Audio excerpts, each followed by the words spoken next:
Well, welcome back, friends, on this July 11th, 2025, the Feast of St. Benedict.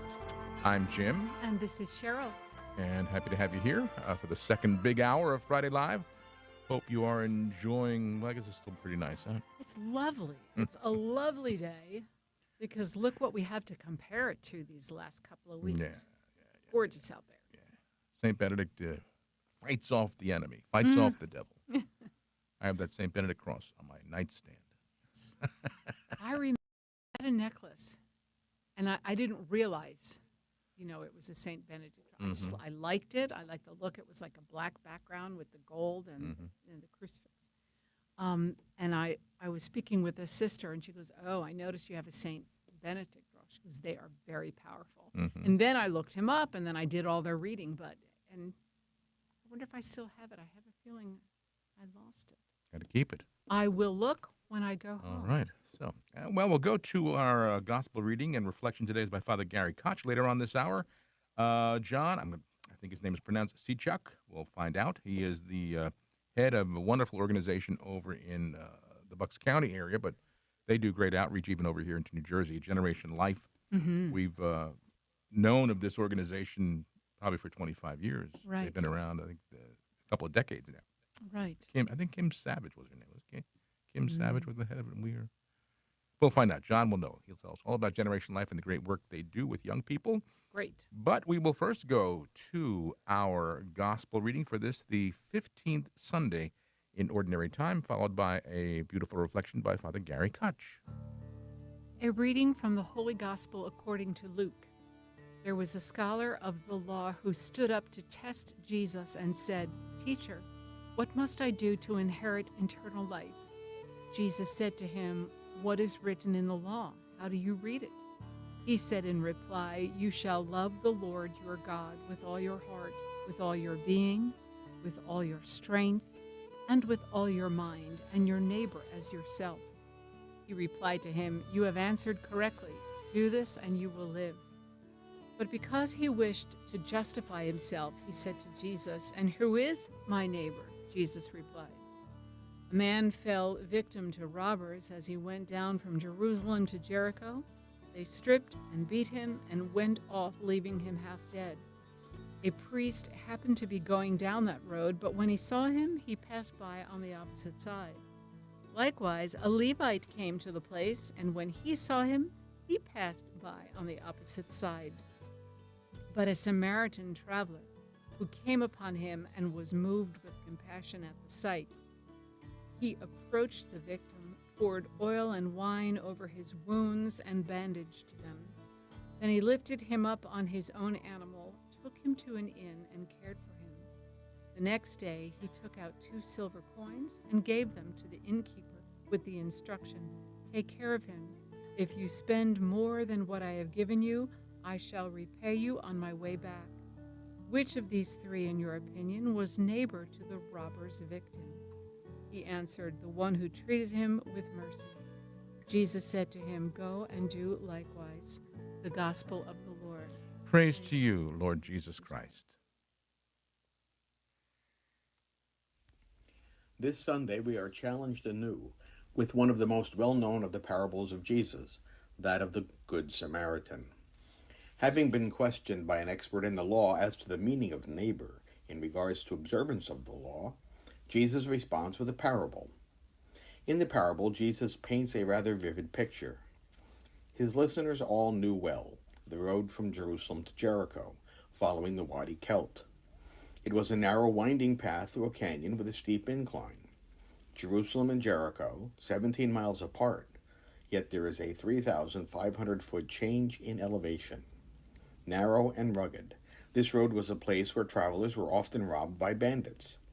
Yet it was the only path, and the travelers from the north usually came through the wilderness to Jericho on their way to Jerusalem.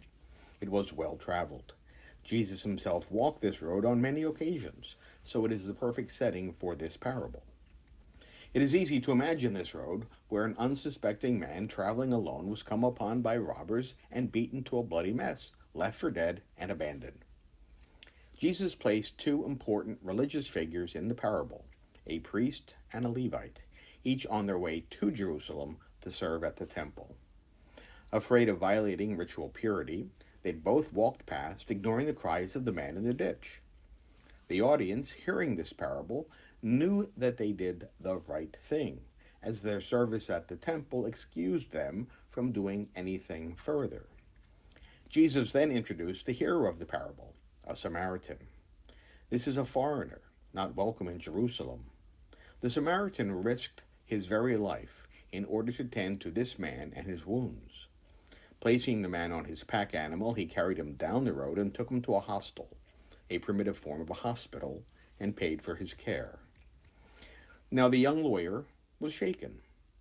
Jesus placed them in an awkward and comfortable situation of having to admit that a Samaritan was the true neighbor rather than either the priest or the Levite.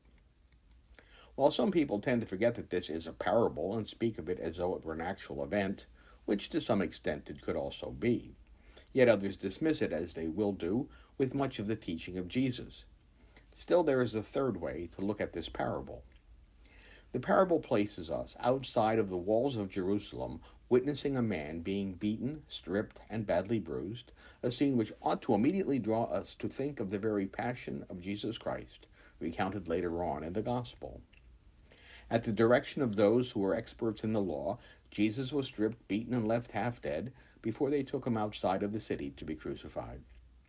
In the parable, it is only due to the compassion of a total outsider, a Samaritan, that this battered man was saved from dying.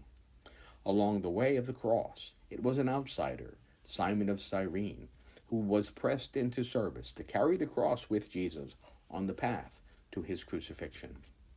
The lesson that we are to learn from this parable is that everyone is our neighbor. We are challenged to break down the barriers that divide us and recognize the fundamental dignity of each individual person. In a very subtle way, the parable also challenges us to see in every other person the person of Jesus Christ. St. Luke records this parable in such a way as to make it somewhat apparent that the victim is Jesus. As the other officials of Judaism made their way past the victim, they chose not to be concerned with the man, but rather with their legal purity, and went on their way. It was better for an anonymous man to die than for them to sully themselves with his blood. The scholars of the law treated Jesus in the same way, and with the same sentiment. Better for one man to die, we hear, than to upset the balance of power with the Romans. St. Francis of Assisi, it is reported, had a conversion experience as he encountered a leper along a road. First, he shunned the man, treating him like everyone else would. Then, moved with compassion, he walked over and kissed the leper, subsequently recognizing that the leper was Jesus. We are reminded that in the course of our everyday lives, we encounter Jesus in many and varied ways. Like St. Francis, we likely encounter Jesus in those places and people we least expect, and in many cases would prefer not to. It is all too easy to turn up our noses and walk past, ignoring the stench of the dying, the destitute, the homeless, the immigrant, the mentally ill, or the provocation of those whose values and attitudes towards life are adverse to our own, and those who disdain and outright reject us. We are called to be men and women of mercy and compassion, and even perhaps especially when we are seen as the Samaritan, the outcast. It is there, in the depth of our humanity, that we can come to the most profound recognition of Jesus in our lives, the victim who stands without equal.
All righty, welcome back, friends. And in a little bit, we're going to be joined by Jon Sechuk from Generation Life to tell us all about that wonderful organization over there.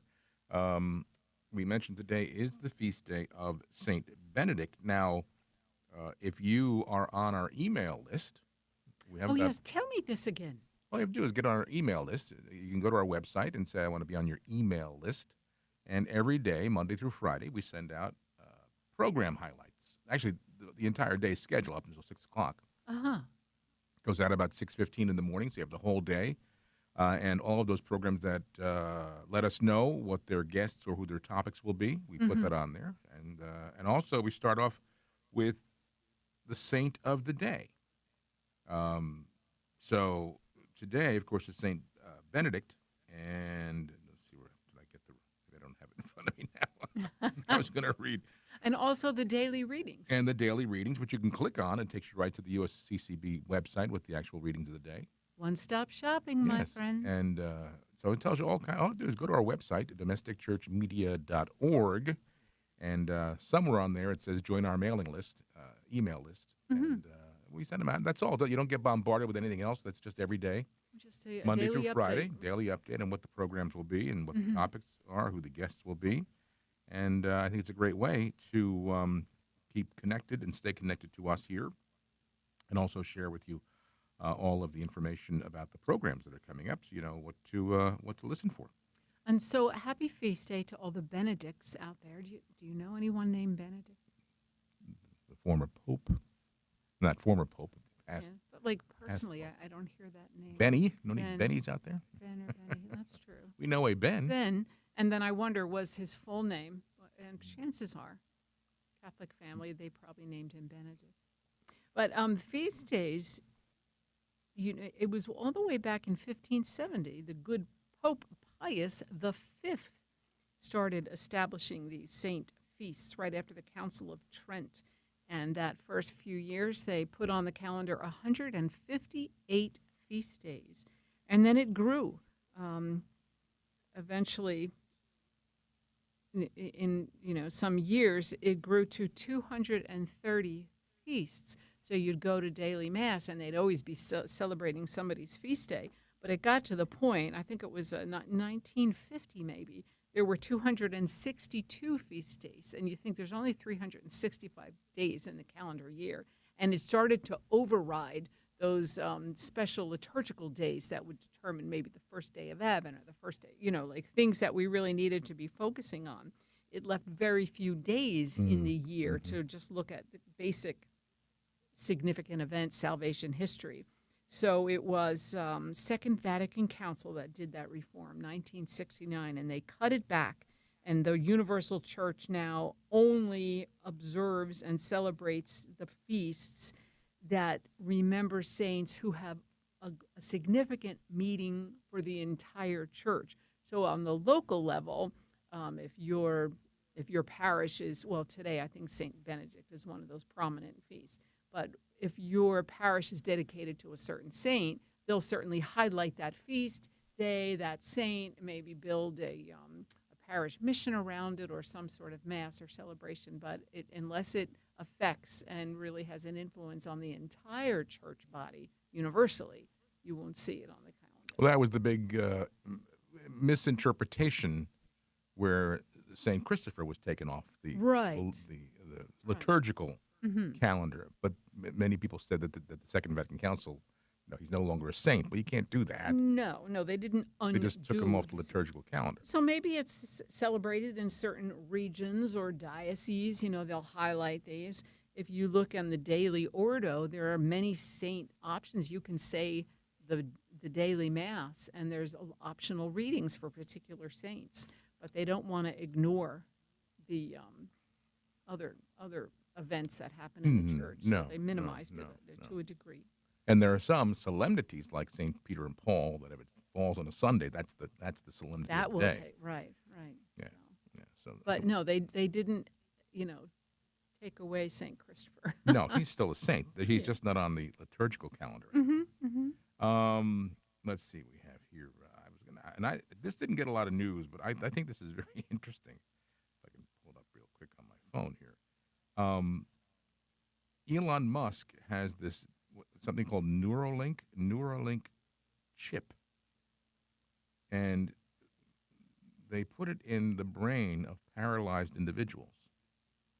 And most recently, this is the 5th patient they've done this to, implanted a Neuralink chip, and they don't give the gentleman's name. He's a military veteran who suffered a spinal cord injury after a motorcycle accident and lost the use of his arms and legs. But they put this chip in the brain, and since his surgery in April, and it's about the size of a coin, he can control his smartphone and computer with his mind. Without, It didn't re-enable the use of his arms and no, legs. it didn't. No, Okay, it I was didn't. waiting for that. No, it didn't do that. But he's able now to turn on the TV just with his By mind. thinking. Whoa. And- Sounds like a little bit. What is that they had in Star Wars? The Force. Yeah, well, it's in its early stages, and they're saying that they believe that this technology will enable the blind to eventually see, Maybe the deaf to hear. deaf to hear, and so it is. And again, it's not science fiction. It's real, but you think, is that messing around too much? But I think it's a good thing. Obviously, Sure. he As can't use long his as arms it's and legs as he used to, but he could still. He said he's grateful he could, without having to get somebody to help him, just turn the TV on with his mind. Really, and it's real. It's real stuff. and communicate. But it didn't get maybe. a lot of press. I'm surprised. Hmm. It's a robotically implanted brain-computer interface. I don't know how they do that. As long as it's used for the good. Yeah. That's the only scare. Yeah. Well, it's like the AI. The AI, the artificial intelligence, where they're saying how that could be very, very harmful because it'll start to make people not use their minds. Mm-hmm. They're not thinking about writing and composing. Or, Creativity. yeah, that they're not, and that's a God-given gift, obviously, and to just depend on a machine to do all that for you. You become the robot. Yeah, yeah. So it's kind of Fascinating. you wonder where it's all going to go. We won't be around for them, No. but No. you But our wonder. grandchildren, they will see and know things that we never dreamt possible. No. And also in 1984, President Ronald Reagan declared the month of July as National Ice Cream Month Is that right? and National Ice Cream Day. Not this Sunday, next Sunday, the 20th, and it includes gelato. I looked it up. Oh, okay. I would expect so. They call it includes gelato. So if you want gelato, And all instead of those ice cream. related icy treats. So it is National Ice Cream Month, and Well, Sunday, July 20th, will be National Ice Cream Day. we had better observe that. I mean, he was a good man, and Yeah. got to support the local business. Yeah. Count me in. And gelato is better than ice cream. And those places are growing. They're getting. It's got to be much real more- gelato, though. Oh yeah, but you can check that. You can out. get. I saw it on Amazon that you can get. It's actually a dual machine. You can can either make- make ice cream or gelato. Well, I guess it's just a recipe. It's the ingredients. Yeah. We used to have an ice cream maker. That was primitive. They used to actually churn it, Right. right? We used You to would turn it in the You'd put the inner unit in the freezer. freezer. And then you'd put it in this encasement. It was just, I don't know, like the size of a toaster, no bigger than a bread box. And then whatever other ingredients. But then with the kids, like they had fun. Everybody was turning it. And then it made like a pint. Little It's bit. like, yeah. okay, we're too tired to make enough for everyone. Now our son showed me. We were at his house a while back, and they're making their own bread now. He said he and Yes. his wife and the children, because they read the ingredients on what's in bread, that commercially sold bread. So he said we decided to make our own bread, and he got this machine. He said it was a Japanese bread making machine, and you just throw the ingredients in the machine. You don't do any mixing yourself. Just throw everything in there. And then, lo and behold, the machine does everything else, and then a loaf of bread comes out. Sounds like easy bake oven. Freshly baked loaf of bread, and There too, it's Jetsons. you I'm put all telling the you. ingredients in. It's just like there's no. I guess you have to measure what you put in there, but you don't have to mix it or Remember that Knead it or kneading anything, yeah. on the counter, the flour everywhere and making a mess up to the elbows and flour and dough and over and over and over. Your hands would hurt. Well, no, I don't remember doing that myself. You made bread? What? A couple of times for the fun of it. Rolls. I've thought about making bread with my semolina flour from Italy. Get one of these machines. I tell you, when Joseph brought bread, we were at the relatives a couple times, and that's his thing now. He brings it like wrapped in this beautiful cloth. He's a bread maker. Unbelievable. Unbelievable. Melt in your mouth. Yeah, That but it comes outer from that crust. Japanese bread making machine. Amazing. And when you think Japanese, I don't think bread. No. I think of many other types of cultural Asian food. Yeah. But I don't think of them as bread like you would in Italy or Germany. But I've seen online, I always look and see, and I copy them down, like 3-ingredient bread, and it looks delicious. It looks, with the yeast, the flour, and Well, that's the warm why, water because and- you look at just go to your grocery bread aisle next time you're there and pick up. Just remember, we ate Wonder Bread, yeah, Wonder yeah, Wonder white bread. bread. Yeah. and all the ingredients on there with 15 to 18 letters each, and you can't even pronounce them. Like, what are these things? Yep. All right. Well, speaking of bread, no, I can't tie that in. We're No. going to take a break. I'm the bread of life, but I We'll don't have break that. some bread here. Take a break and come back with the Jon Sechuk from Generation Life. So stay where you are, friends. There's more to come here on Friday Live. Don't go away.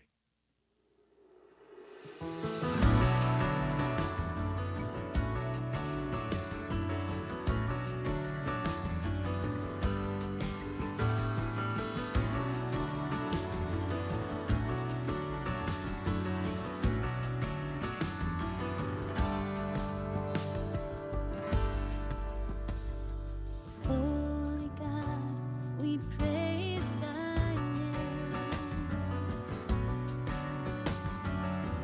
Lord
Well, welcome back, friends. Happy to have you on this lovely July 11th. Generation Life is a dynamic movement of young people committed to building a culture of life by educating other young people on the pro life and chastity messages.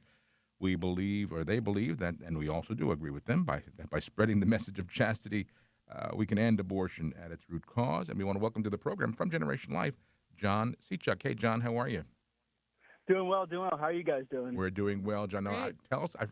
I'm sorry I didn't write down your formal position with the organization. You are now in what position there? So at Generation Life, I am currently the director of development. So I do help out with the fundraising, as in addition to also speaking to the students in middle schools and high schools and colleges. Okay. Now, Cheryl and I were saying that my goodness, it's got to be 25 years when we first became aware of Generation Life. You've been around a long time. Yes, yes. So Generation Life has been around for about 25 years. I think Generation Life celebrated their 25th year of being around about, I think, last year. So yeah, it's been really amazing to see how long that they've been doing it. Yeah, I think her name was Kim Savage that we knew. Yes. Kim Savage was the first executive director of Generation Life, and what she's still on the board and helps us out. Good, great. good. Wonderful. It's great to have a mentor. John, for those people that say, wait a minute, I don't know about Generation Life.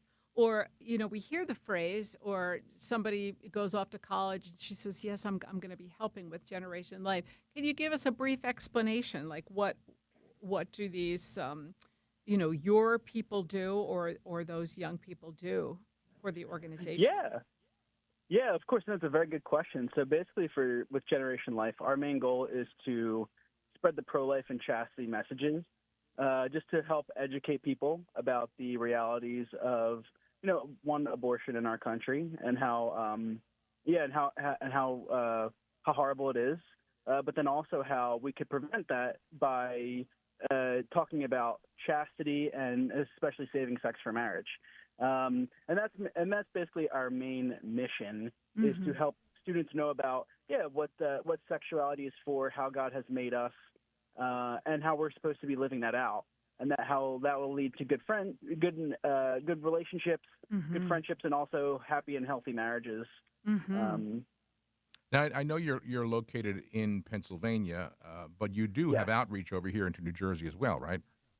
Yes. We do a little bit of outreach over in New Jersey. We do some talks over in the New Jersey area, which is really nice. We also go up to New York each year and do a talk tour for about a week or two in New York City, and then one in Syracuse, New York. So yeah. I believe you also have the boardwalk, the beach outreach, right? Yes. We also have the beach outreach, which we just did about, we did it in the first week of June. And it was fantastic. We had 12 volunteers with us, and we talked to just random students. Our goal is to reach those students that just graduated high school. And so we talked to them about chastity, saving sex for marriage, but ultimately about what love is about, and helping them to kind of understand what love is and how God loves them. What beach did you go to over here? We went to Ocean City, New Jersey, and Wildwood, New Jersey. Oh boy. Yes. Yeah. Those are the ones we went to, and it was really awesome. The conversations you were able to have, and the people we were able to meet. I mean, it was really very providential. It was very Holy Spirit led. Wonderful. Well, and what type of reaction and response do you get from the young people? You just approach them cold? You just walk up to them, or you have a little table there? How do you do that? Yeah. So we walk up to them, we approach them cold. We just go up to them and try and start the conversation. And it's funny enough, we actually had a reporter join us from The Guardian. It's a U.S. publication. Well, it started in the U.K., but it's a U.S. publication. And she's writing a book about dating and relationships and why basically Gen Z is not having sex. She's secular, but she wanted to join us because she wanted to hear about chastity and how people responded to it. And she's really struck by how many people wanted to talk to us and that didn't turn us down. And then also didn't feel awkward about us talking about love, chastity, or saving sex for marriage. But the general response was quite positive, especially for the people who wanted to talk to us. So it was really beautiful to be able to kind of start those conversations about love, and people were it was very positive. And there's even some people who were just like, oh, like this is there was there was even one person who was just really struck by us going out there and doing it, and they were a young person. They were very like, oh yeah, this is like what you guys are talking about is true, and I've been wanting to, this is something I've always wanted to talk about or wanted to have friends that practice this. And I'm Wow. so happy that you guys are here doing this. Yeah. Wow. What confirmation that you're doing the right thing.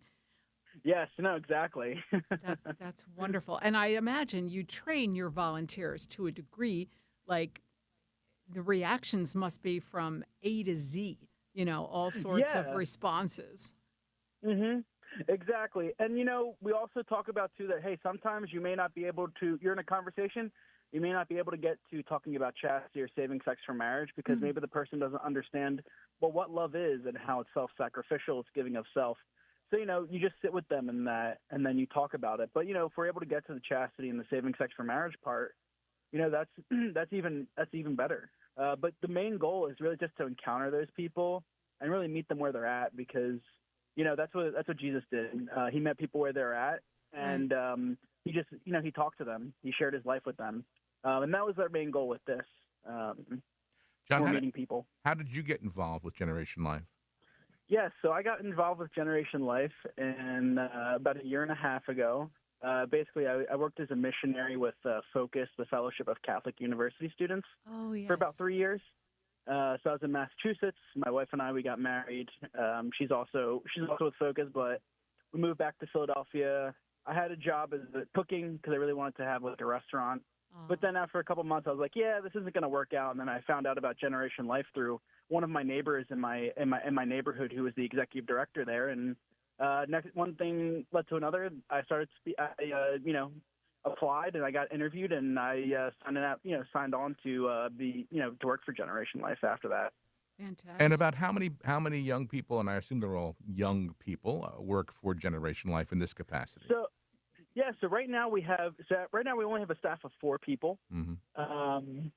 One of them is part time, and so yeah, there's 4 of us that work. And then for any events that we have, like at the beach outreach, or we always ask for volunteers for people that have helped out previously. So anywhere from, so we have 4 full-time staff, but then volunteer-wise, we could get anywhere to 10 people. That's now you mentioned that you do go out to schools, and of course, I assume the schools invite you to come to their location. Is there a particular grade that you work with or work toward as far as age? Yeah, yeah. So the particular grade that we go towards in middle school is the 7th and 8th grade. Um, Sometimes we'll do, 5th and 6th if the principals are, they really want them to match. But normally we just keep it to 7th and 8th, and Hmm. then we'll do all the high school grades Hmm. after that. And my first thought is all the Catholic schools would open their doors and say, yes, please come and come again. Have you ever been or approached a public school? So Generation Life used to go into public schools, but not anymore. When Generation Life first started, it started from a grant from the Clinton Foundation, actually, Mhm. to teach abstinence in public schools, actually. Mm. So Generation Life was in public schools. They talked about abstinence. I'm not sure how much of the faith they were able to talk about, but we were able to go into public schools, but unfortunately not anymore. Okay. Is All that right. their choice or yours? You know, it's a very good question. I would actually have to ask probably one of the board members who Hmm. has been on there for a long time what happened and why it doesn't Right. happen anymore, Right. or if it's on our end or if it's on the public schools end. The first thing I think of when you say chastity, like you're saying, you're down on the shore, you're looking for those that maybe are high school age or about to start college, but it's really never too late. Some people have had a questionable, dark past, and they want to Yeah. just wash that away and start anew. You can be any age to say, you know what? I'm going to control and protect my body and worship this temple of the Holy Spirit. hmm Exactly, and that's all we're teaching with chastity because we're not coming in there and beating them over the head with you have to do this or that or you're gonna you're a terrible person if you do this. We Right, we right. go in there telling them that like listen, hey, chastity is really just about keeping those emotional, those romantic emotional desires just under control. Yes. That's really what chastity is, and it offers you freedom. And, we also give them a lot of hope about how the church, the Catholic Church offers the forgiveness, the love, and the mercy if you do mess up. And that it is, as you said, it's never too late. Where, John, in your work, maybe you just in your conversation with these young people, what are the greatest pressures they face toward living an unchaste life? I mean, there must be a lot of peer pressure these days, especially through social media and peers, to live in a certain way or act in a certain way that is accepted, sadly, by the culture. Yeah, I think one of the ways they feel peer pressure, I think, is certainly social media. When we actually do have a dating talk, and I talk about social media and how it can really affect relationships, and the kids love it. They love this talk. And a lot of them do admit that social media really does affect them because they feel like that they have to attain a certain status or do certain things in order to be cool or to fit in. Mm-hmm. And I'm sure a lot of those, a lot of the kids, who are leading those others that are just people gravitate towards them.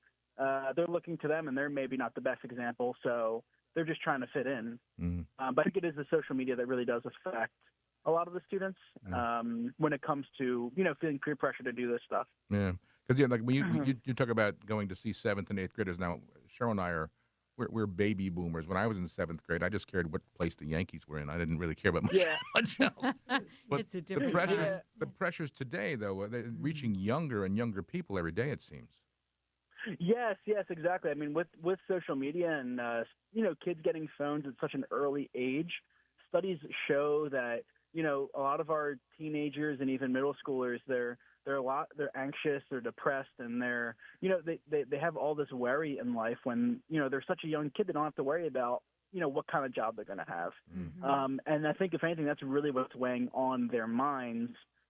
Just by having their phone there, because it really influences people. It really influences you, even if you don't think it affects you. You're going to compare yourself to other people that you see online, and especially at a young age when you don't know how to use it, it's going to affect you even more. Now, do you ever speak to parents? And I'm wondering if you do, and if not, any suggestions for parents what they should be looking for with their tweens and their young people and their own children. Yeah, no, that's a very good question. And I think Generation Life, we're actually developing. I mean, we're trying to. I think eventually we will develop talks that will help talk to parents about how to talk about this stuff with their kids. But I think one of the main ways that parents can really really teach this stuff to their children is, I mean, in my personal opinion, just kind of talking about these things plainly and out in the open, like talking about how pornography is really not good and very detrimental to the kids, or even just trying to help them understand what relationships and what dating is about. And I think maybe one of the best ways parents can do that is just by loving their spouse. I think that's a good example for the kids, those kids to know that, my mom and dad, they love each other in this way. This is the love that I'm meant for. Yeah, witness sometimes I think speaks. that's one of the best ways. Yeah, the witnessing speaks louder than words. Just live your life and don't be afraid to show that equal respect for each other. Yeah. Exactly. Yeah.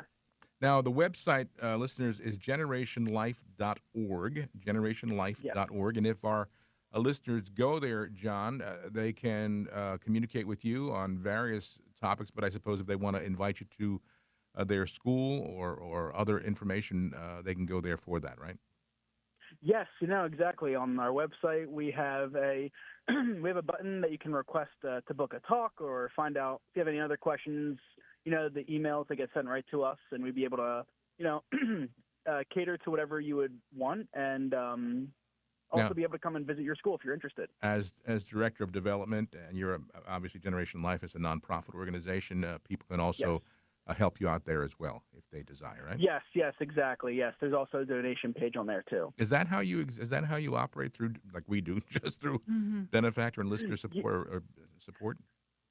Yes. So yes, we ask benefactors for support to support our organization, and then also when we do go to schools, we do charge a small fee just for us going out there and speaking to the kids. Mm-hmm. But it's very reasonable, and if people, we need to work with them, they can't pay the full thing. That's totally fine. We can always work with people, because usually we have benefactors who'd be willing to sponsor us to go to that school. Sponsor an event. So never feel like it's a bad thing. Wonderful. Yeah, wonderful. Okay, again, the website, friends, is generationlife.org. We've been talking with Jon Sechuk, who is a director of development there and also a speaker. And we just, again, thank you, John, and all the good people there for all the good work you do. If you see Kim Savage, tell her Jim and Cheryl said hello. We loved working with her many years ago. Yeah. Mm-hmm. And thanks for being with us today. Yes, thank you guys so much, and look forward to chatting soon. Okay, God bless you, We will. John. God Thank bless you. your great work. All right, friends, you stay where you are. We'll be back with more. Don't go away.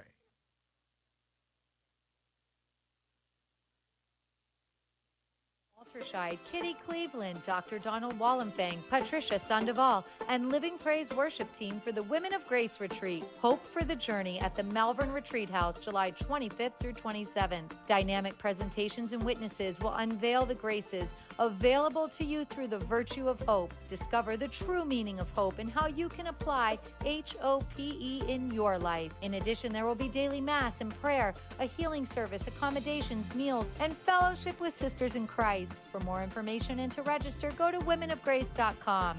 Register your daughter for the Young Women of Grace Retreat Day on Saturday, July 26th. Be virtuous, be hopeful, be happy. A fun day for teen girls. Come early for the Benedicta Enrichment Seminar, Consecrating Conflict, Finding Hope in the Struggle.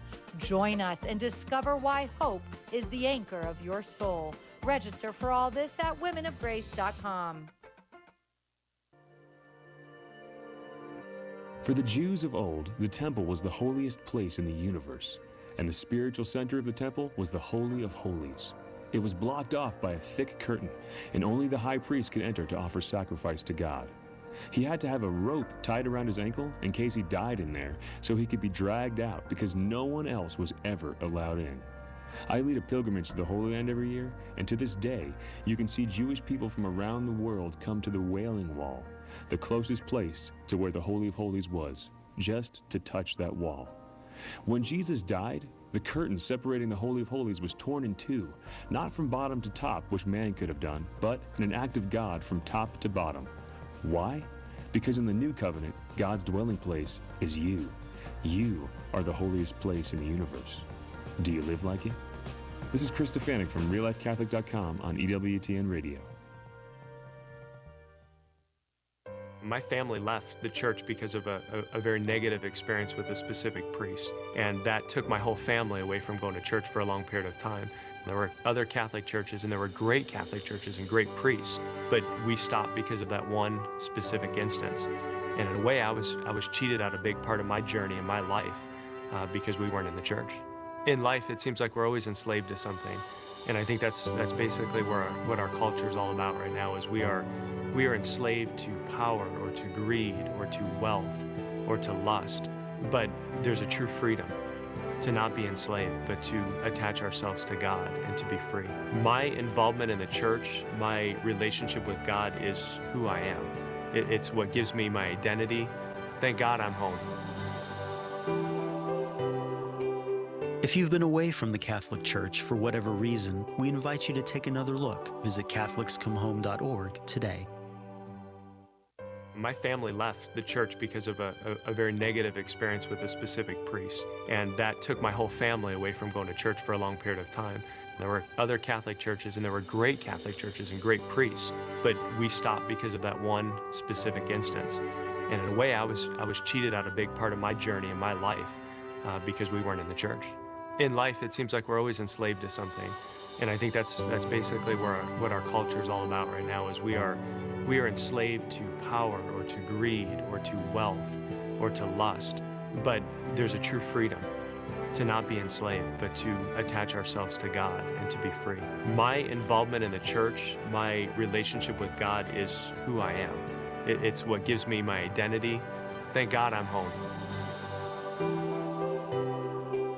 If you've been away from the Catholic Church for whatever reason, we invite you to take another look. Visit CatholicsComeHome.org today.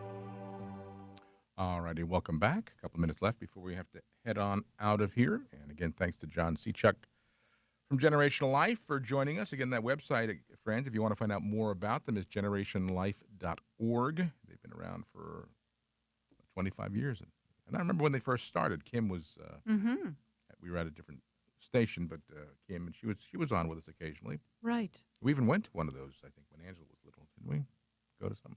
I think so. On a Saturday morning. But it's great work. You know, you got to reach the kids. But I liked your thought of the parents, too, to get them involved. I would imagine, now we have our oldest granddaughter, she'll be 9 in November, so she's 8.5. But those years are ahead. But I even think now, I asked her the last time I saw her, I said, do any kids in your class have a phone? And she said, a couple do. I'm surprised at that. But they are limited, I guess, because I think she has something that she can listen to music on. And that's the extent of it. It doesn't go beyond that. I remember even our nephew, they were going back and forth. Do we get one? Do we not? But it had limited use. Not that you just had free reign to the internet. Yeah. That's very dangerous. But parents today, they have to deal with so much more than we had to deal with when our kids were growing up. Mm-hmm. And they were growing up just when phones started coming out. Mm-hmm. And at that time, it was just a phone. Right. And they could text. I think they could text eventually. And that was the extent. Because the iPhone didn't come out until 2007. Yeah. And I think that's the year Joseph graduated from high school. So, right. It's not. But now, kids are exposed to so many things on many things on that. So, you got to be careful. So, generationlife.org is their website, friends, and check it out because they do great work. We want to thank everybody for joining us, Deacon Anthony and Jim Hoffman, everybody for being here with us today. We appreciate it. We're going to have to head on out and hope you have a great weekend. We'll look forward to being with you again next weekend. So have a blessed day. God bless you. Bye now.